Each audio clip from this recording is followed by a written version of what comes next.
من يهده الله فلا مضل له ومن يضلل فلا هادي له واشهد ان لا اله الا الله وحده لا شريك له واشهد ان محمدا عبده ورسوله ارسله بالهدى ودين الحق ليظهره على الدين كله ولو كره المشركون. اللهم صل على محمد وعلى ال محمد كما صليت على ابراهيم وعلى ال ابراهيم انك حميد مجيد. اللهم بارك على محمد وعلى ال محمد كما باركت على ابراهيم وعلى ال ابراهيم انك حميد مجيد. إن أريد إلا الإصلاح ما استطعت وما توفيقي إلا بالله عليه توكلت وإليه أنيب. اللهم رب اشرح لي صدري ويسر لي أمري واحلل عقدة من لساني يفقهوا قولي. أما بعد فإن خير الحديث كتاب الله وخير الهدي هدي محمد صلى الله عليه وسلم وشر الأمور محدثاتها وكل محدثة بدعة وكل بدعة ضلالة وكل ضلالة في النار. أيها الناس أوصيكم وإياي أولا بتقوى الله. أعوذ بالله من الشيطان الرجيم. يا أيها الذين آمنوا اتقوا الله حق تقاته ولا تموتن إلا وأنتم مسلمون. بسم الله الرحمن الرحيم. إنما يريد الشيطان أن يوقع بينكم العداوة والبغضاء في الخمر والميسر ويصدكم عن ذكر الله وعن الصلاة فهل أنتم منتهون.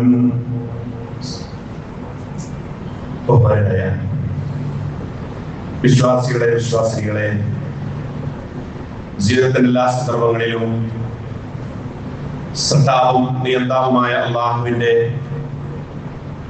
കൽപ്പനാ നിർദ്ദേശങ്ങൾക്ക് ആജ്ഞാനുവർത്തികളായി ജീവിതാന്ത്യം വരെ ഈമാനും തഖ്വയും നിലനിർത്തി അള്ളാഹുവിന്റെ ഇഷ്ടവും പൊരുത്തവും നേടിയെടുക്കുവാൻ പരമാവധി യത്നിക്കണമേ എന്ന ആമുഖമായി എന്നോടും നിങ്ങൾ ഓരോരുത്തരോടും ഓർമ്മപ്പെടുത്തുകയാണ്, വസിയത്ത് ചെയ്യുകയാണ്. അള്ളാഹു അത്തരം ഭാഗ്യശാലികളിൽ, മുത്തഖികളിൽ, വിശിഷ്യ മുവാഹിദുകളിൽ നമ്മെല്ലാവരെയും ഉൾപ്പെടുത്തി അനുഗ്രഹിക്കുമാറാവട്ടെ. അള്ളാഹു മനുഷ്യനെ സൃഷ്ടിച്ചിരിക്കുന്നത് വ്യത്യസ്തങ്ങളായിട്ടുള്ള പരീക്ഷണങ്ങളിലൂടെ അവനെ നോക്കുവാനും ആ നിലക്ക് അറിയുവാനുമാണ്. ആദം നബി അലൈഹിസ്സലാത്തു വസ്സലാം മുതൽ ലോകത്ത് കഴിഞ്ഞു പോയിട്ടുള്ള എല്ലാ സമുദായങ്ങളിലും ഓരോ വ്യത്യസ്തങ്ങളായിട്ടുള്ള പരീക്ഷണങ്ങൾ അവർക്ക് മേൽ ഉണ്ടായിരുന്നു.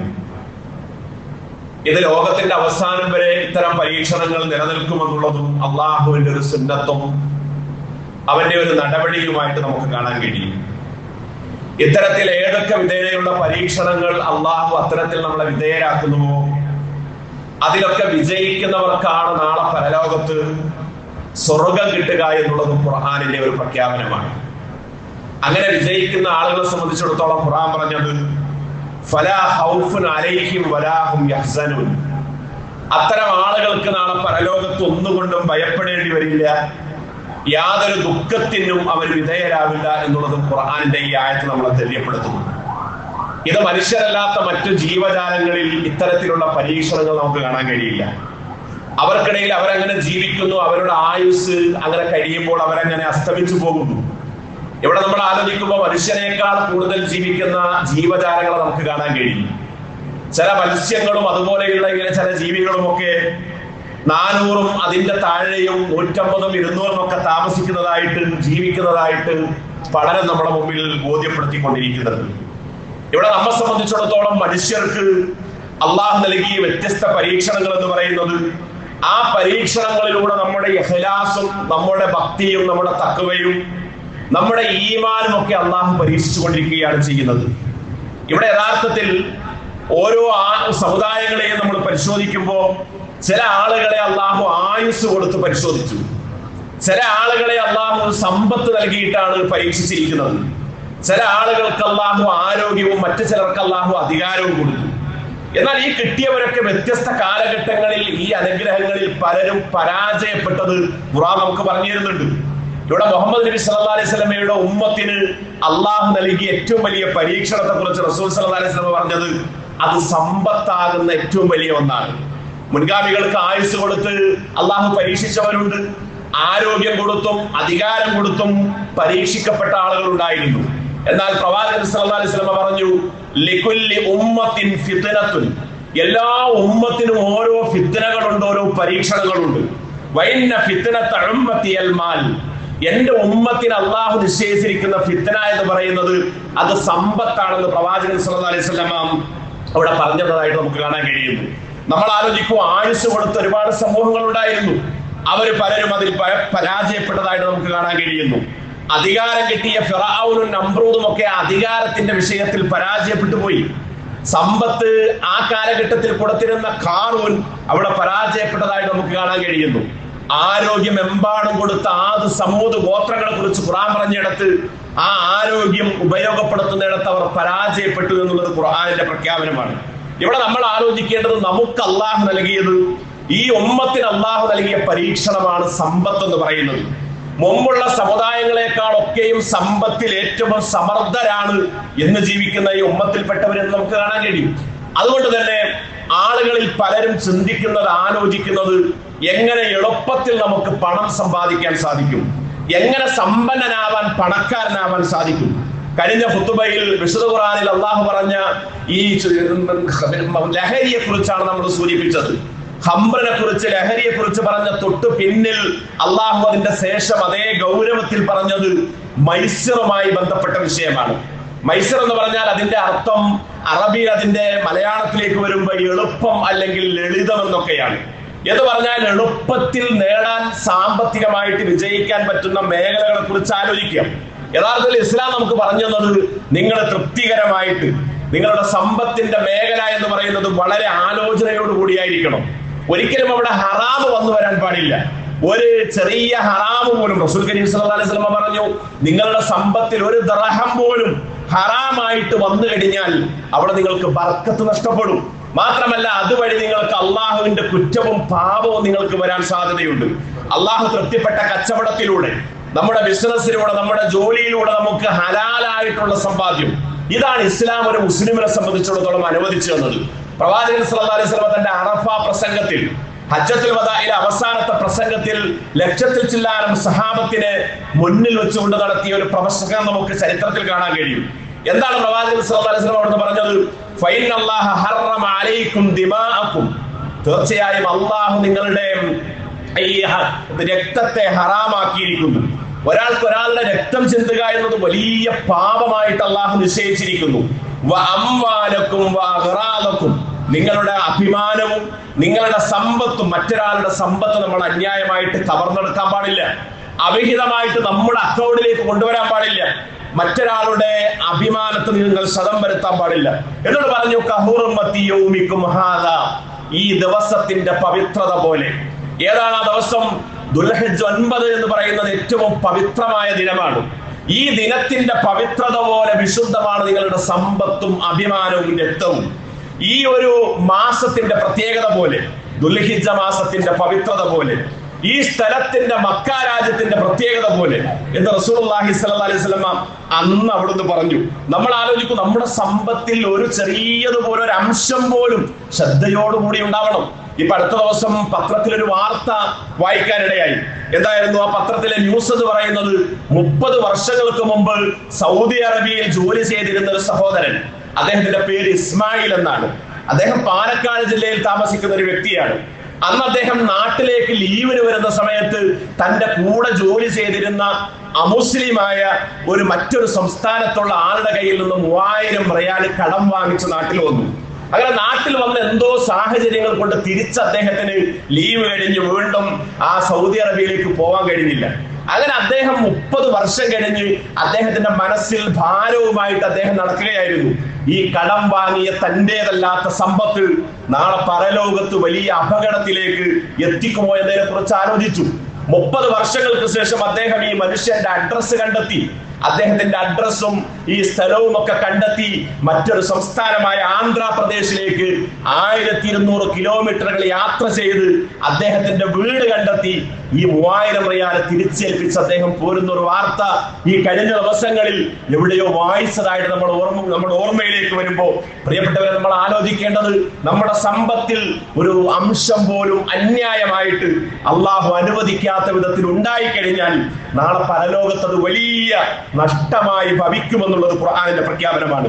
പ്രവാചകൻ മുഹമ്മദ് മുസ്തഫ സല്ലല്ലാഹു അലൈഹി വസല്ലം മക്കയിൽ വരുമ്പോ, നുബുവത്തുമായിട്ട് വരുമ്പോ അവിടെ ഉണ്ടായിരുന്ന പ്രധാനപ്പെട്ട ഒരു വിഷയമായിരുന്നു മൈസിർ എന്ന് പറയുന്നത്, അഥവാ ചൂതാട്ടം എന്ന് പറയുന്നത്.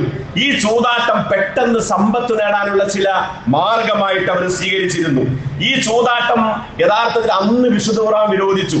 അതിനെക്കുറിച്ച് ഖുർആൻ പറഞ്ഞ എന്താണ്? അതിനെക്കുറിച്ച് ഖുർആൻ നമ്മളെ ബോധ്യപ്പെടുത്തിയത് യസ്അലൂനക അനിൽ ഹംറി വൽ മൈസിർ, പ്രവാചകരെ, നിന്നോട് അവർ മദ്യത്തെക്കുറിച്ചും മൈസിറിനെ കുറിച്ചും ചൂതാട്ടത്തെ കുറിച്ചും ചോദിക്കും. പ്രവാചകരെ പറഞ്ഞു കൊടുക്കണം, ഫീഹിമ ഇസ്മുൻ കബീർ, അത് രണ്ടും വലിയ പാപമാണ്. അതിൽ ചിലതൊക്കെ ആളുകൾക്ക് ഉപകാരമുള്ളതുണ്ട്, എന്നാൽ അക്ബർ, അതിലേറ്റവും പാപം എന്ന് പറയുന്നതാണ് ഏറ്റവും വലുത് ഉപകാരത്തെക്കാളെന്ന് ഖുർആൻ അവരെ ബോധ്യപ്പെടുത്തുകയായിരുന്നു. ഇന്ന് നമ്മുടെ നാട്ടിൽ നമ്മൾ പരിശോധിക്കുമ്പോൾ ഇതുപോലെയുള്ള ഈ ചൂതാട്ടത്തിന് സമാനമായിട്ടുള്ള പലതും സാമ്പത്തിക രംഗത്ത് പെട്ടെന്ന് ലാഭം കിട്ടാൻ വേണ്ടിയുള്ള പലതും നമുക്ക് കാണാൻ കഴിയും. അതിൽപ്പെട്ടതാണ് ലോട്ടറി എന്ന് പറയുന്ന ഒരു സംവിധാനം. ലോട്ടറി എന്ന് പറയുന്നത് പലപ്പോഴും നമ്മുടെയൊക്കെ നാടുകളിൽ അതിങ്ങനെ വ്യാപിച്ച് പടർന്ന് പന്തലിച്ചു കൊണ്ടിരിക്കുകയാണ്. നമ്മളിപ്പോ രാവിലെ അങ്ങാടിയിലേക്ക് ഇറങ്ങുമ്പോൾ ആദ്യം തുറക്കുന്ന കടകളുടെ കൂട്ടത്തിൽ ലോട്ടറി കടയും നമുക്ക് കാണാൻ കഴിയും. എന്ന് പറഞ്ഞാൽ ജോലിക്ക് ആളുകൾ ഇറങ്ങുമ്പോൾ തന്നെ ഈ ലോട്ടറി ടിക്കറ്റ് എടുത്ത് പോക്കറ്റിലിട്ട് തനിക്ക് ഭാഗ്യം കിട്ടുമോ എന്നതിനെ കുറിച്ച് ആലോചിക്കുന്ന ഒരു കാലഘട്ടത്തിലാണ് നമ്മളുള്ളത്. ബെറ്റിംഗ് എന്ന് പറയുന്ന സംവിധാനമുണ്ട്. ഓൺലൈൻ ഗെയിമും ഇതുപോലെയുള്ള സംവിധാനങ്ങളും ഒക്കെ പണം നേടുവാനുള്ള സംവിധാനങ്ങളായിട്ട് കാണാൻ കഴിയും. ചില കുറികളെ കുറിച്ച് നമുക്ക് കാണാൻ കഴിയും. മാസത്തിൽ ഇത്ര, ഓരോ മാസവും ഇത്ര ഒരു തുക അടച്ച് നമുക്ക് ആ കുറി കിട്ടിക്കഴിഞ്ഞാൽ പിന്നെ ബാക്കിയുള്ളത് അടയ്ക്കേണ്ടതില്ല എന്ന് പറഞ്ഞുകൊണ്ടുള്ള പല മേഖലകൾ നമുക്ക് കാണാൻ കഴിയും. എന്ന് പറഞ്ഞാൽ വളരെ പെട്ടെന്ന് ലാഭം കിട്ടുവാനുള്ള ചിന്തയും അത്തരത്തിലുള്ള പ്രേരണകളും ഒക്കെ നമ്മുടെ സമൂഹത്തിൽ വ്യത്യസ്ത മേഖലകളിൽ നമുക്ക് കാണാൻ കഴിയുന്നു. അപ്പൊ ഇവിടെ യഥാർത്ഥത്തിൽ ഖുർആൻ നമ്മുടെ മുമ്പിൽ പറഞ്ഞു തന്നത്, നിങ്ങൾ ഭക്ഷിക്കുന്നതും നിങ്ങൾ കഴിക്കുന്നതും ഒക്കെ അള്ളാഹു അനുവദിച്ചതായിരിക്കണം. അതാണ് വിശുദ്ധ ഖുർആനിലെ ഒരു ആയത്ത്, യാ അയ്യുഹല്ലദീന ആമനൂ ലാ തഖുലു അംവാലക്കും ബൈനക്കും ബിൽ ബാത്തിൽ ഇല്ലാ അൻ തകൂന തിജാറതൻ തറാലിം മിൻകും. അല്ലാഹു വിശ്വാസികളെ വിളിച്ചുകൊണ്ട് പറയുന്നു, ലാ തഖുലു അംവാലക്കും ബൈനക്കും ബിൽ ബാത്തിൽ, നിങ്ങൾ നിങ്ങൾക്കിടയിൽ അന്യായമായിട്ടുള്ള സമ്പാദ്യത്തെ നിങ്ങൾ ഭക്ഷിക്കാൻ പാടില്ല. അള്ളാഹു നിഷിദ്ധമാക്കിയ രൂപത്തിൽ സമ്പാദിച്ചത് നിങ്ങളുടെ റിസ്കിന്റെ വഴിയിൽ നിങ്ങളും നിങ്ങളുടെ കുടുംബവും അനുഭവിക്കാൻ പാടില്ല. ഇല്ലാ അൻ തകൂന തിജാറതൻ അൻ തറാലിം മിൻകും, അല്ലാഹു തൃപ്തിപ്പെട്ട കച്ചവടത്തിലൂടെ, അള്ളാഹു അനുവദിച്ച ജോലിയിലൂടെ, അങ്ങനെ എന്തൊക്കെ നിങ്ങൾക്ക് അതിന്റെ മാർഗമായിട്ട് ഇസ്ലാം തുറന്നു തന്നിട്ടുണ്ടോ അതിലൂടെയൊക്കെ നിങ്ങൾക്ക് അത് സമ്പാദിക്കാമെന്ന് ഖുർആൻ പറയാം. അപ്പൊ നമ്മൾ ചിന്തിക്കും, ഒരു ലോട്ടറി എടുക്കുന്ന ഒരാളെ സംബന്ധിച്ചിടത്തോളം ഒരു ലോട്ടറി ടിക്കറ്റ് ഇറക്കുമ്പോൾ ഒരു 10-75 ലക്ഷം ടിക്കറ്റുകൾ ഉണ്ടാവും. ഈ 75 ലക്ഷം ടിക്കറ്റുകൾ ആളുകൾ 100-200 ഒക്കെ കൊടുത്ത് വാങ്ങുമ്പോൾ കോടികളാണ് അതിലേക്ക് വരുന്നത്. അതിൽ നിറക്ക് കിട്ടുന്നത്, അതിൽ നിന്ന് അടിക്കുന്നത് ചിലപ്പോൾ കുറച്ച് ആളുകൾക്കായിരിക്കും. കുറഞ്ഞ ആളുകൾക്ക്, ഒരു 100-ന് താഴെയുള്ള ആളുകൾക്ക് സമ്മാനം കിട്ടും. ബാക്കിയുള്ളവർക്കൊക്കെ അത് നഷ്ടപ്പെടുകയാണ്. പക്ഷെ എല്ലാവരും എടുക്കുന്നത് എനിക്ക് കിട്ടണം എന്ന പ്രതീക്ഷയിലാണ്, എനിക്ക് കിട്ടണമെന്ന ആഗ്രഹത്തിൽ എടുക്കുന്നു. പക്ഷെ പലർക്കും അത് കിട്ടാതെ പോകുന്നു. അതുകൊണ്ടാണ് ഖുർആൻ പറഞ്ഞത്, നിങ്ങൾ ഇതിനെ വെടിയണം. ഇത്തരം വിഷയങ്ങളെ നിങ്ങൾ വെടിയണം. ഇത്തരത്തിൽ കടക്കാരായിട്ടുള്ള ധാരാളക്കണക്കിന് ആളുകളുണ്ട്. ഇതുപോലെ ഓൺലൈൻ ഗെയിമുകൾ നടത്തി അതിലൂടെ സമ്പത്ത് നഷ്ടപ്പെട്ട ആളുകളുണ്ട്. പഴയ കാലത്തൊക്കെ നമ്മുടെ നാട്ടിൽ ചീട്ട് കളി ഉണ്ടായിരുന്നു, പണം വെച്ച്. അന്നും അതിന്റെ പേരിൽ കടക്കാരായിട്ടുള്ള പലരെയും നമുക്ക് കാണാൻ കഴിയും. ഖുർആൻ പറഞ്ഞത് എന്താണ്? ഇന്നമൽ ഹംറു വൽ മൈസിർ, തീർച്ചയായും മദ്യവും ലഹരിയും ചൂതാട്ടവും ഒക്കെ റിജ്സും മിൻ അമലി ശൈത്താൻ, ഇത് ശൈത്താനിന്റെ മ്ലേച്ഛമായ പ്രവർത്തനങ്ങളിൽ, ഇടപാടുകളിൽപ്പെട്ടതാണ്. അതുകൊണ്ട് ഫജ്തനിബൂഹു, നിങ്ങൾ അത് വെടിയണം, നിങ്ങളത് ഉപേക്ഷിക്കണം. ലഅല്ലക്കും തുഫ്ലിഹൂൻ, നിങ്ങൾക്ക് വിജയിക്കണമെങ്കിൽ. ദുനിയാവിൽ വിജയിക്കണമെങ്കിലും പരലോകത്ത് വിജയിക്കണമെങ്കിലും അന്യായമായിട്ട് നേടിയ ഒരു സമ്പത്തിന് ബർക്കത്തുണ്ടാവില്ല. നമ്മൾ ആലോചിക്കും, ആ സമ്പത്ത് പല വഴികളിലൂടെ പോകുന്നതാണ് നമുക്ക് കാണാൻ കഴിയുക. ഇത്തരത്തിൽ സമ്മാനങ്ങളൊക്കെ കിട്ടി വീട് വാങ്ങിയ ആളുകൾ പെട്ടെന്ന് കടക്കാരായി മാറി, അല്ലെങ്കിൽ വലിയ വലിയ രോഗങ്ങൾ വന്ന് പരീക്ഷിക്കപ്പെട്ട് ഒരു ബർക്കത്തുമില്ലാതെ അത് നഷ്ടപ്പെട്ടു പോയ എത്രയോ അനുഭവങ്ങൾ നമുക്ക് നാട്ടിൽ കാണാൻ കഴിയും. അതുകൊണ്ട് തന്നെ അന്യായമായിട്ട് സമ്പാദിക്കുന്നതിൽ ഇവിടെയൊക്കെ തന്നെയും ഇത്തരത്തിലുള്ള നിയമങ്ങൾ ഖുർആൻ പഠിപ്പിച്ചു. ജാഹിലിയൻ കാലഘട്ടത്തിലുണ്ടായിരുന്ന ഒരു മൈസൂറിനെ കുറിച്ച് ഖുർആൻ പറയുന്നത്, ഒരാൾ ഒരു ഒട്ടകത്തെ വാങ്ങും, ഒരൊട്ടകത്തെ വാങ്ങിയിട്ട് കൊണ്ടുവരും, അങ്ങനെ ആളുകൾ കൂടും, അങ്ങനെ ഒരു 10 അതിനെ അറുത്ത് അതിന്റെ മാംസം 10 ഷെയറായിട്ട് വിഘടിക്കും. എന്നിട്ട് ആ 10 ആളുകളിൽ നിന്ന് ഷെയർ സ്വീകരിക്കും. ഒന്ന് അദ്ദേഹത്തിന്റെ ഷെയറും ബാക്കി 9 ആളുകളിൽ നിന്ന് ഷെയർ സ്വീകരിക്കും. എന്നിട്ട് അവസാനം അത് അമ്പുകോല് വെച്ച് ഞറക്കിട്ട് ആർക്കാണോ കിട്ടുന്നത് അതിൽ ഒരാൾക്ക് ആ മാംസം മുഴുവൻ കൊടുക്കും. അപ്പൊ ആ ഷെയർ എടുത്ത 9 ആളുകൾക്ക് 10 ആളുകളിൽ 9 ആളുകൾക്ക് കിട്ടുകയില്ല. എന്നാൽ ഈ കിട്ടിയ ആളെന്താണ് ചെയ്യുന്നത്? ഈ മാംസം അദ്ദേഹത്തിന്റെ വീട്ടിലേക്ക് കൊണ്ടുപോകുന്നില്ല, അദ്ദേഹം സ്വന്തമായിട്ട് എടുക്കുന്നില്ല, നാട്ടിലെ ദരിദ്രരായ പാവപ്പെട്ടവർക്ക് വിതരണം ചെയ്യും. അപ്പോഴും എന്നിട്ടും ഖുർആൻ ഈ ഒരു പ്രവർത്തനത്തെ നിരുത്സാഹപ്പെടുത്തി. അതിൽ നന്മയുണ്ട്. ചില ആളുകൾക്ക്, പാവപ്പെട്ടവർക്കൊക്കെ അതിൽ ഉപകാരമുണ്ടെങ്കിലും ചില ആളുകൾക്ക് അതിൽ പ്രയാസമുണ്ട്. ഈ കിട്ടാതെ പോയ കുറച്ച് ആളുകൾക്ക് മനസ്സിൽ അതിന്റെ പ്രയാസമുണ്ട്. അതുകൊണ്ട് തന്നെ ഖുർആൻ ഈ ഒരു പ്രവൃത്തിയെ വിരോധിച്ചതായിട്ട് നമുക്ക് കാണാൻ കഴിയുന്നു. എന്നിട്ട് ഖുർആൻ പറഞ്ഞ എന്താണ്?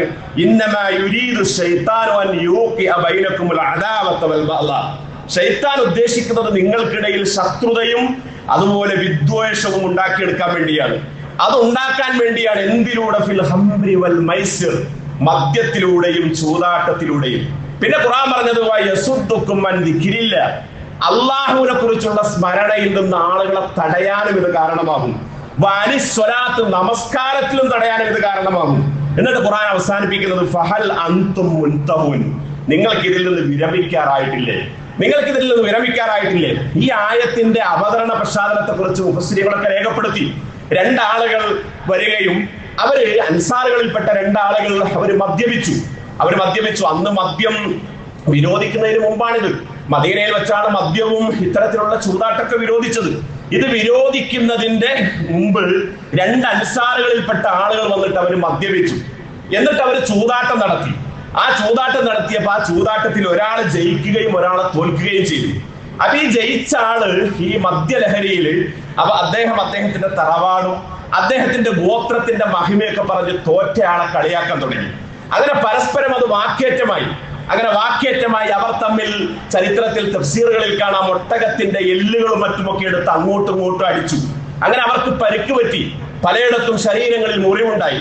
അങ്ങനെ അവരുടെ ലഹരിയൊക്കെ മാറി ബോധം വന്നപ്പോഴാണ് അവർ ചെയ്ത ഈ പ്രവർത്തനത്തിൽ അവർക്കുണ്ടായ ഒരു ദുഃഖവും പ്രയാസവും അവർക്ക് അനുഭവപ്പെട്ടത്. ഈ ഒരു പശ്ചാത്തലത്തിലാണ് ഈ ആയത്തിറങ്ങിയത്. ഇന്നമാ യുരീദു ശൈത്വാൻ അൻ യൂഖിഅ ബൈനകുമുൽ അദാവ വൽ ബഗ്ളാ, നിങ്ങൾക്കിടയിൽ ശത്രുതയും അതേപോലെ വിദ്വേഷവും ഉണ്ടാക്കാൻ ഈ 2 പ്രവൃത്തിയിലൂടെയും മദ്യത്തിലൂടെയും ചൂതാട്ടത്തിലൂടെയും സാധിക്കുമെന്ന് വിശുദ്ധ ഖുർആൻ ആ സമൂഹത്തെ പറഞ്ഞു കൊടുത്തതായിട്ട് നമുക്ക് കാണാൻ കഴിയുന്നു. പ്രിയപ്പെട്ടവരെ, നമ്മുടെ ജീവിതത്തിൽ നമ്മൾ സമ്പാദിക്കുന്നതിൽ ഒരിക്കലും അന്യായമായിട്ട് ഇത്തരം മാർഗങ്ങളിൽ ഒന്നിലേക്കും നമ്മൾ ഇടപെടാൻ പാടില്ല. പ്രവാചകൻ സല്ലല്ലാഹു അലൈഹി വസല്ലം പറഞ്ഞ ഒരു ഹദീസിൽ, മല്ലഗിബ ബിന്നർദ്, ഒരാൾ ചൂതാട്ടക്കളി നടത്തിയാൽ ഫഖദ് അസല്ലാഹു വറസൂലഹു, അവൻ അല്ലാഹുവിനെയും അവന്റെ റസൂലിനെയും ധിക്കരിച്ചിരിക്കുന്നു എന്നാണ് പ്രവാചകൻ സല്ലല്ലാഹു അലൈഹി വസല്ലം പറഞ്ഞത്. നമ്മൾ പലപ്പോഴും കാണാറുള്ളത് പോലെ ഓൺലൈനിൽ പന്തയ മത്സരങ്ങൾ കാണാൻ കഴിയും. ജയിച്ചാൽ പണം കിട്ടും, തോറ്റുപോയാൽ പണം നഷ്ടപ്പെടും. അതേപോലെ റമ്മി പോലെയുള്ള കാർഡ് വെച്ചുള്ള ഗെയിമുകൾ നമ്മുടെ സമൂഹത്തിൽ വ്യാപകമാണ്. ജയിച്ചാൽ നമുക്ക് പണം കിട്ടും, തോറ്റുപോയാൽ വൻ നഷ്ടങ്ങൾ സംഭവിക്കും. പല ആളുകളുടെയും അക്കൗണ്ടിൽ നിന്ന് പലപ്പോഴും നമ്മൾ വായിച്ചിട്ടുണ്ട്. മാതാപിതാക്കളുടെ അക്കൗണ്ടിൽ നിന്നും പണം പോയി, അവസാനം അതിന്റെ ഉറവിടം കണ്ടെത്തിയപ്പോ മക്കൾ ഇത്തരത്തിലുള്ള ഗെയിം കളിച്ചപ്പോ അക്കൗണ്ടിൽ നിന്ന് അറിയാതെ പണം പോവുകയാണ്. അപ്പൊ ഇങ്ങനെ പലതും നമ്മുടെ സമൂഹത്തിൽ നിലനിൽക്കുന്നു. അതേപോലെ തന്നെ മണി ചെയിൻ പോലെയുള്ള സംവിധാനങ്ങൾ, ഇതൊക്കെ മൈസറിൽപ്പെട്ടതാണ്. ഞാൻ പറയുന്നത്, ഖുർആൻ അന്ന് അവർ നടത്തിയ മൈസർ ചൂതാട്ടം ഒറ്റ കാര്യമായിരുന്നെങ്കിൽ, ഇങ്ങനെ ഒരു ഒട്ടകത്തെ അറുത്ത് അതിന്റെ മാംസം ഷെയർ ചെയ്ത് ആ മത്സരത്തിൽ ജയിക്കുന്ന ആൾ അത് കിട്ടി പാവപ്പെട്ടവർക്ക് വിതരണം ചെയ്യുന്ന ഒരു മൈസറാണ് അന്ന് ജാഹിലിയൻ കാലഘട്ടത്തിൽ ഉണ്ടായിരുന്നെങ്കിൽ, ഇന്ന് പലപ്പോഴും നമുക്ക് കാണാൻ കഴിയുന്നത് പോലെ ഇത്തരത്തിലുള്ള ഓൺലൈൻ ഗെയിമുകളെ പോലെ ഇതുപോലെയുള്ള പലതും ഇന്ന് നമ്മുടെ സമൂഹത്തിൽ ഇതിന്റെ മേഖലയിൽ ലോട്ടറി പോലെ, ബെറ്റിംഗ് പോലെയൊക്കെ നമുക്ക് കാണാൻ കഴിയുന്നു. നമ്മൾ ആലോചിക്കും, മണി ചെയിൻ എന്ന് പറയുന്ന ഒരു സംവിധാനം നമ്മുടെ നാട്ടിലൊക്കെ ഇടക്കിടക്ക് കാണാൻ കഴിയും.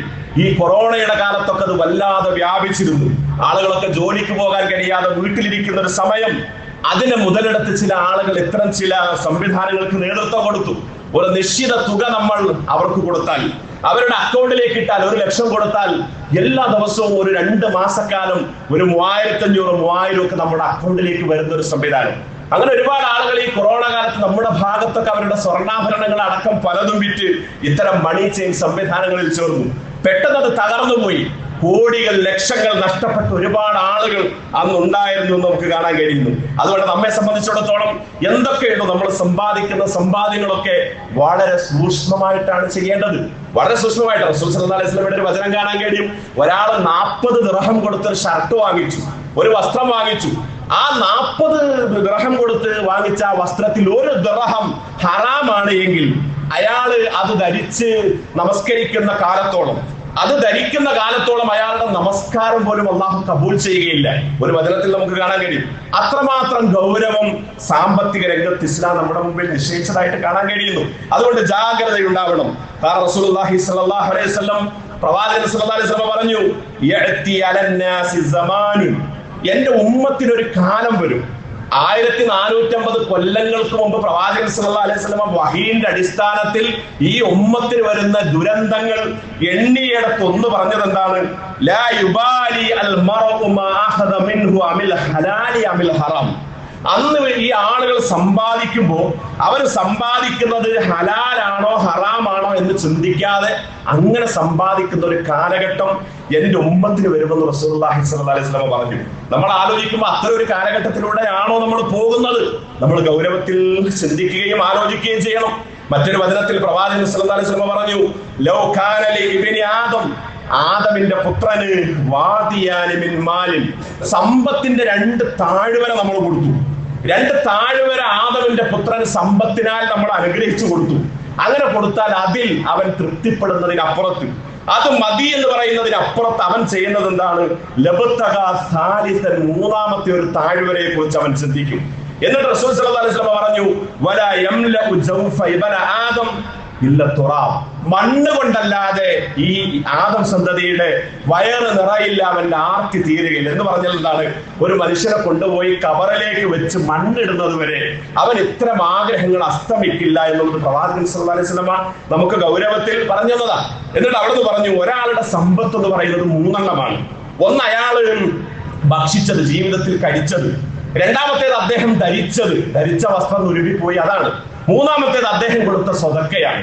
ഈ 3 എണ്ണം മാത്രമാണ് ഒരാളുടെ സമ്പത്ത്. നമ്മൾ കഴിച്ചതും നമ്മൾ ധരിച്ചതും അതേപോലെ നമ്മൾ മറ്റുള്ളവർക്ക് കൊടുത്ത സ്വതക്കയും. പിന്നെയുള്ളതൊക്കെ മറ്റുള്ളവരുടെ ആയി മാറുമെന്ന് റസൂൽ സല്ലല്ലാഹു അലൈഹി വസല്ലം പറഞ്ഞു. ഒരാൾ മരിക്കുന്നതോടുകൂടെ ഈ സമ്പത്തിന്റെ ഒക്കെ ഉടമ മറ്റുള്ളവർ നമ്മുടെ അനന്തരാവകാശികളായിട്ട് മാറും. അതുകൊണ്ടാണ് സമ്പത്ത് നമ്മൾ അന്വേഷിക്കുന്നിടത്തും സമ്പാദിക്കുന്നിടത്തും കൃത്യമായ കാഴ്ചപ്പാടുണ്ടാവണം. ഇത്തരത്തിലുള്ള ചൂതാട്ടം പോലെ, മൈസർ പോലെയുള്ള കുറുക്കു വഴികളൊക്കെ ഇസ്ലാം വളരെ കർക്കശമായിട്ട് വിരോധിച്ചു. നാളെ പരലോകത്ത് ആദം സന്തതിയുടെ കാൽപാദം മുന്നോട്ട് വെക്കാൻ കഴിയില്ല. 5 ചോദ്യങ്ങൾക്ക് ഉത്തരം പറയാതെ ഒരടി മുന്നോട്ട് എടുത്തു വെക്കാൻ കഴിയാത്ത വിധം നമ്മളെ പിടിച്ചു വെക്കും. ആ 5 കാര്യങ്ങൾക്ക് ഉത്തരം പറയണം. അതിൽ 2 കാര്യം പറഞ്ഞത്, ഒന്ന് സമ്പത്ത് എവിടെ നിന്ന് സമ്പാദിച്ചു, ആ സമ്പത്ത് ഏത് വഴിയിലാണ് ചെലവഴിച്ചത്. ഇത് പറയാതെ ഒരിക്കലും നാളെ പരലോകത്ത് അത്തരത്തിൽ ഒരിക്കലും വിജയിക്കാൻ കഴിയില്ല എന്നുള്ളത് റസൂലുള്ളാഹി സ്വല്ലല്ലാഹു അലൈഹി വസല്ലമയുടെ വചനങ്ങളിൽ, അവിടുത്തെ ആയത്തുകളിലും ഹദീസുകളിലും ഒക്കെ നമുക്ക് വായിക്കാൻ കഴിയും. പറഞ്ഞതിന്റെ രക്തചുരുക്കം, നമ്മുടെ ആയുസ്സിൽ, ഒരു പുരുഷായുസ്സിൽ നമ്മൾ ഉപജീവനത്തിന് വേണ്ടി, റിസ്കിന് വേണ്ടി പലപ്പോഴും നമ്മൾ മുന്നോട്ട് പോയിക്കൊണ്ടിരിക്കുമ്പോൾ അവിടെയൊക്കെ കൃത്യമായ ജാഗ്രതയും ശ്രദ്ധയും സാമ്പത്തിക വിഷയത്തിൽ ഉണ്ടാവണമെന്ന് വളരെ കണിശമായി നിഷ്കർഷിച്ച ഒരു മതത്തിന്റെ അനുയായികളാണ് നമ്മൾ. അതാണ് യഥാർത്ഥത്തിൽ ഇസ്ലാം, അള്ളാഹുവും പ്രവാചകൻ സല്ലല്ലാഹു അലൈഹി വസല്ലമയും നമ്മളെ ബോധ്യപ്പെടുത്തിയ കാര്യങ്ങൾ. ആ വിഷയത്തിലൊക്കെ കൃത്യമായിട്ടുള്ള ഒരു മാനസികാവസ്ഥയും വൈകാരികതയും ഒക്കെ ആയിട്ട് മുന്നോട്ട് പോകുമ്പോൾ, ശ്രദ്ധയോടുകൂടി മുന്നോട്ട് പോകുമ്പോഴാണ് നമ്മുടെ സമ്പത്തിലും കുടുംബത്തിലും മക്കളിലുമൊക്കെ നിഅമത്തും ബർക്കത്തും അല്ലാഹുവിന്റെ തൃപ്തിയും പൊരുത്തവും ഉണ്ടാവുക. അത്തരത്തിൽ ആലോചിച്ച് ശ്രദ്ധിച്ച് മുന്നോട്ട് പോകുന്ന മുത്തഖികളിൽ, മുവഹിദുകളിൽ അല്ലാഹു എല്ലാവരെയും ഉൾപ്പെടുത്തി അനുഗ്രഹിക്കുമാറാവട്ടെ. അഖൂലു ഖൗലി ഹാദാ അസ്തഗ്ഫിറുല്ലാഹ ലി വലക്കും വസ്തഗ്ഫിറുഹു ഇന്നഹു ഹുവൽ ഗഫൂറുർ റഹീം.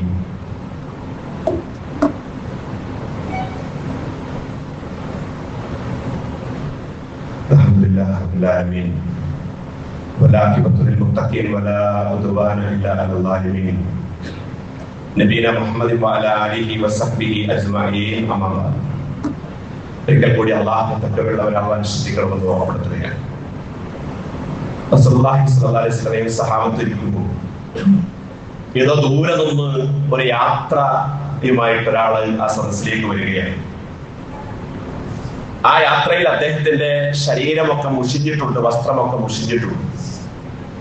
അദ്ദേഹം ജട പിടിച്ച മുടിയും പൊടിപടലങ്ങൾ നിറഞ്ഞ വസ്ത്രങ്ങളുമൊക്കെ ആയിട്ട് ക്ഷീണിതനായിട്ട് അങ്ങനെ വരികയാണ്. അങ്ങനെ പ്രവാചകൻ സല്ലല്ലാഹു അലൈഹി വസല്ലം സഹാബത്തും ഇരിക്കുന്നിടത്ത് അദ്ദേഹം എത്തി. الرجل يطيل السفر أشعث أعبر يمد يديه إلى السماء. എന്നിട്ട് ഈ മനുഷ്യൻ വന്നിട്ട് രണ്ട് കൈകളും ആകാശത്തേക്ക് ഉയർത്തിയിട്ട് അദ്ദേഹം പറയുന്നു, യാ റബ്ബി യാ റബ്ബി, എന്റെ റബ്ബേ എന്റെ റബ്ബേ എന്നിങ്ങനെ വിളിച്ചിട്ട് അദ്ദേഹം പ്രാർത്ഥിക്കുകയാണ്. പ്രാർത്ഥനക്ക് 100% ഉത്തരം കിട്ടാൻ സാധ്യതയുള്ള ഒരാളാണ് അദ്ദേഹം. പ്രവാചകൻ സല്ലല്ലാഹു അലൈഹി വസല്ലം പറഞ്ഞു, യാത്രക്കാരന്റെ പ്രാർത്ഥനക്ക് ഉത്തരം കിട്ടും. പ്രത്യേകമായിട്ട് ഉത്തരം കിട്ടാൻ സാധ്യതയുള്ള പ്രാർത്ഥനകൾ എണ്ണിയിടത്തൊരു യാത്രക്കാരന്റെ പ്രാർത്ഥന. കാരണം യാത്ര എന്ന് പറയുന്നത് വളരെ ദുഷ്കടമായി, ഇന്നത്തെ പോലെയല്ല അന്ന്. മരുഭൂമികളൊക്കെ താണ്ടി നടന്ന് ക്ഷീണിച്ച് പരവശരായിട്ടൊക്കെ നടന്ന് അങ്ങനെ പോകുന്ന ഒരാളുടെ പ്രാർത്ഥനയ്ക്ക് ഉത്തരം കിട്ടാൻ ഏറെ സാധ്യതയുണ്ട്. അങ്ങനെ സാധ്യതയുള്ള ഒരാളാണ് വന്ന് അള്ളാഹിനോട് യാ റബ്ബി എന്ന് പറഞ്ഞ് പ്രാർത്ഥിക്കുന്നത്. എന്നിട്ട് പ്രവാചകൻ സല്ലല്ലാഹു അലൈഹി വസല്ലം പറഞ്ഞു, ആ പ്രാർത്ഥിക്കുന്ന മനുഷ്യൻ ഹറാം, അദ്ദേഹം കഴിച്ച ഭക്ഷണം മുഴുവൻ ഹറാമാണ്. ഹറാമായിട്ടുള്ള അള്ളാഹു വിരോധിച്ച മാർഗത്തിലൂടെ സമ്പാദിച്ചതാണ്. ഹറാം, അദ്ദേഹം കുടിച്ച വെള്ളം അത് മുഴുവൻ ഹറാമാണ്, നിഷിദ്ധമാണ്. ഹറാം, അദ്ദേഹം ധരിച്ചിരിക്കുന്ന വസ്ത്രം ഹറാമാണ്. ഹറാം, അദ്ദേഹം ഹറാമിൽ ഊട്ടപ്പെട്ടിരിക്കുകയാണ് മുഴുവനായിട്ട്. എന്നിട്ട് പ്രവാചകൻ സല്ലല്ലാഹു അലൈഹി വസല്ലം പറഞ്ഞു, ഫഅന്നാ യുസ്തജാബു ലിദാലിക്, ഇത്തരം ഒരു സാഹചര്യത്തിൽ എങ്ങനെയാണ് അയാൾക്ക് ഉത്തരം കിട്ടുക? നമ്മൾ ആലോചിക്കും, വളരെ മർമ്മപ്രധാനമായിട്ടുള്ള ഒരു വചനമാണ് റസൂൽ സല്ലല്ലാഹു അലൈഹി വസല്ലം പറഞ്ഞു തന്നത്. നമ്മൾ പല വിഷയത്തിലും അള്ളാഹുവിന്റെ മുമ്പിൽ കൈകൾ ഉയർത്താറുണ്ട്. നമ്മൾ ആരോഗ്യപരമായ പ്രശ്നങ്ങൾ വരുമ്പോൾ, പടച്ചവനെ എനിക്ക് ആരോഗ്യം നൽകണമേ, എന്റെ രോഗത്തിന് ശമനം നൽകണമേ, എനിക്കും എന്റെ കുടുംബത്തിനും മക്കൾക്കും ഒക്കെ ഐശ്വര്യം നൽകണമേ എന്നൊക്കെ പറഞ്ഞ് പലവിധ വിഷയങ്ങളിൽ നമ്മൾ പ്രാർത്ഥിക്കുമ്പോൾ ആ പ്രാർത്ഥനക്ക് ഉത്തരം കിട്ടാൻ അല്ലെങ്കിൽ അതിന് തടസ്സമാകുന്ന വിധത്തിൽ നമ്മുടെ ജീവിതത്തിൽ ഒരിക്കലും ഹറാം ഉണ്ടായിക്കൂടാ. നമ്മുടെ സമ്പാദ്യത്തിലും നമ്മുടെ വരുമാനങ്ങളിലും ഒന്നും ഒരു അംശം പോലും, ഒരു പൈസ പോലും ഹറാമില്ല എന്ന് ഉറപ്പുവരുത്തുമ്പോഴാണ് നമുക്ക് പ്രാർത്ഥിക്കുമ്പോൾ അവിടെയൊക്കെ പ്രതീക്ഷയ്ക്ക് വകയുണ്ടാവുന്നത്. അതോടൊപ്പം തന്നെ നാളെ പരലോകത്ത് നമുക്ക് അള്ളാഹുവിന്റെ അടുത്ത് പ്രയാസങ്ങളില്ലാതെ നല്ല നിലയിൽ സാമ്പത്തിക രംഗത്തുള്ള വിചാരണയെ നമുക്ക് പ്രതിരോധിക്കുവാനും അവിടെയൊക്കെ നമുക്ക് അതിനെ അതിജയിക്കുവാനും സാധിക്കും എന്നതൊക്കെ ഇസ്ലാമിന്റെ കൃത്യമായിട്ടുള്ള നിയമങ്ങളും നിർദ്ദേശങ്ങളുമാണ്. അതുകൊണ്ട് ആ രൂപത്തിലൊക്കെ നമ്മൾ ഈ പറഞ്ഞ മൈസറിന്റെ ഗണത്തിൽപ്പെട്ട എന്തൊക്കെയുണ്ടോ നമ്മുടെ സമൂഹത്തിൽ, അവിടെയൊക്കെ നമ്മുടെ ഭാഗത്ത് വരാതിരിക്കാനും വരുന്നുണ്ട് എന്ന് ബോധ്യപ്പെടുത്താനല്ല, അറിയാതെയെങ്കിലും നമ്മൾ ശ്രദ്ധിക്കാതെയെങ്കിലും ചിലതൊക്കെ നമുക്ക് അറിവില്ലായ്മ കൊണ്ടും അല്ലാതെയൊക്കെ ചിലതിലൊക്കെ നമ്മൾ വഴുതിയത്തേക്ക് വീഴാൻ സാധ്യതയുണ്ട്. അത്തരം കാര്യങ്ങളിലൊക്കെ വളരെ ആലോചിച്ച് ചോദിച്ച് അന്വേഷിച്ച് ചിന്തിച്ചപ്പോൾ മുന്നോട്ട് പോകുമ്പോഴാണ് അള്ളാഹു നമുക്ക് എല്ലാവിധ നിഅമത്തുകളും ഐശ്വര്യങ്ങളും ഒക്കെ നമ്മുടെ ജീവിതത്തിൽ നൽകുക. ആ രൂപത്തിലൊക്കെ ചിന്തിച്ച് ആലോചിച്ച് എല്ലാ നന്മയുടെ വിഷയത്തിലും മുന്നോട്ട് പോകുന്ന യഥാർത്ഥ ഭാഗ്യശാലികളിൽ, മുത്തക്കികളിൽ, വിശിഷ്യ മുവഹിദുകളിൽ അള്ളാഹു എല്ലാവരെയും ഉൾപ്പെടുത്തി അനുഗ്രഹിക്കുമാറാവട്ടെ. ജീവിതത്തിൽ വന്നിട്ടുള്ള ചെറുതും വലുതുമായ തെറ്റുകുറ്റങ്ങൾ അള്ളാഹു എല്ലാവർക്കും തരുമാറാവട്ടെ. ഈ ഒരുമിച്ച് കൂട്ടിയതുപോലെ നാളെ സ്വർഗത്തിലും ഒരുമിക്കാൻ അള്ളാഹു എല്ലാവർക്കും ഭാഗ്യം നൽകുമാറാവട്ടെ. നമ്മെ, നമ്മുടെ മക്കളെയും ഭാര്യാസന്താനങ്ങളെയും മാതാപിതാക്കളെയും എല്ലാം അള്ളാഹു അനുഗ്രഹിക്കുകയും എല്ലാവരെയും ഒന്നിച്ച് സ്വർഗത്തിൽ അള്ളാഹു പ്രവേശിപ്പിക്കുകയും ചെയ്യുമാറാവട്ടെ. ആരോഗ്യപരമായി പ്രയാസങ്ങൾ അനുഭവിക്കുന്ന ധാരാളം കണക്കിന് ആളുകൾ നമ്മുടെ കൂട്ടത്തിലുണ്ട്, ആശുപത്രികളിലുണ്ട്, വീടുകളിലുണ്ട്. എല്ലാവർക്കും അള്ളാഹു ആഫിയത്തും ആരോഗ്യവും പൂർണ്ണ ശിഫയും നൽകി അനുഗ്രഹിക്കുമാറാവട്ടെ.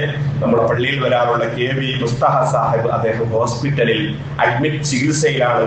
അള്ളാഹു അദ്ദേഹത്തിന്റെ എല്ലാ രോഗങ്ങളും അതിനെല്ലാം ശിഫ നൽകി പൂർണ്ണ ആരോഗ്യം നൽകി അനുഗ്രഹിക്കുമാറാവട്ടെ. 5 മാസം മാത്രം പ്രായമായിട്ടുള്ള ഒരു കുഞ്ഞ് നമ്മുടെ നാട്ടിൽ നിന്ന് ഒരു പ്രത്യേകമായ രോഗത്തിന് വിധേയമായി ആശുപത്രിയിൽ വളരെ ഗുരുതരാവസ്ഥയിലാണ്. ആ കുഞ്ഞിനെ അള്ളാഹു പൂർണ്ണ ആരോഗ്യത്തിലേക്ക് തിരിച്ചു നൽകി അനുഗ്രഹിക്കുമാറാവട്ടെ. മറ്റൊരു സഹോദരനും ഒരു സഹോദരിയും സർജറി കഴിഞ്ഞ് നമ്മുടെ ഈ പരിസരത്ത് അവരും വിഷമത്തിലാണ്. പ്രയാസത്തിലാണ്. അള്ളാഹു അവർക്കും പൂർണ്ണ ആരോഗ്യം നൽകി അനുഗ്രഹിക്കുമാറാവട്ടെ. പശ്ചിമേഷ്യയിൽ ഇപ്പോഴും യുദ്ധത്തിന്റെ ഭീതിയും അതുപോലെയുള്ള പ്രയാസങ്ങളൊക്കെ വീണ്ടും തുടങ്ങിയിരിക്കുകയാണ്. അള്ളാഹു അവിടെ എല്ലാം സമാധാനം, എല്ലാ നിലക്കുള്ള രക്ഷയും കാവലും നൽകി അനുഗ്രഹിക്കുമാറാവട്ടെ. اللهم اغفر للمؤمنين والمؤمنات والمسلمين والمسلمات والأحياء منهم والأموات